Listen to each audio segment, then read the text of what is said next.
اعوذ باللہ من الشیطان الرجیم، بسم اللہ الرحمن الرحیم۔ السلام علیکم ورحمۃ اللہ وبرکاتہ۔ اللہ تعالیٰ آپ سب کو اپنے حفظ و امان میں رکھے۔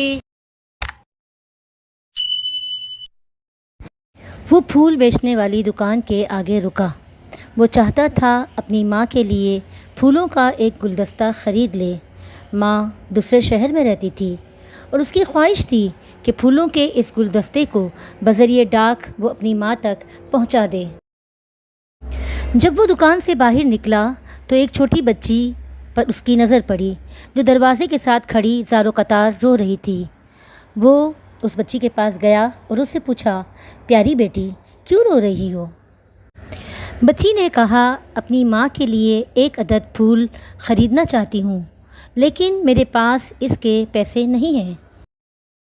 اس نے ہلکی سی مسکراہٹ کے ساتھ اسے دکان کے اندر لے گیا۔ یہ لو، میں تمہارے لیے ایک گلدستہ خریدتا ہوں، لے جا کر اپنی ماں کو دے دینا۔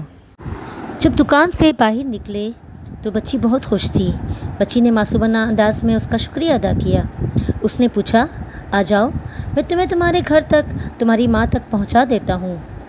بچی نے جواب دیا، نہیں، میری ماں کی قبر یہیں قریب ہے۔ بس یہ سننا تھا کہ اس کا گلا خشک ہو گیا۔ اس کے منہ سے کوئی اور لفظ نکل ہی نہیں سکا۔ دل بھی کچھ بیٹھ سا گیا۔ اب اس نے ارادہ تبدیل کیا۔ اپنی ماں کے لیے پھولوں کا گلدستہ بذریعہ ڈاک بھیجنے کی بجائے اس نے فیصلہ کیا 200 کلومیٹر کا سفر طے کر کے وہ خود اپنے ہاتھوں سے یہ تحفہ اپنی ماں تک پہنچائے گا۔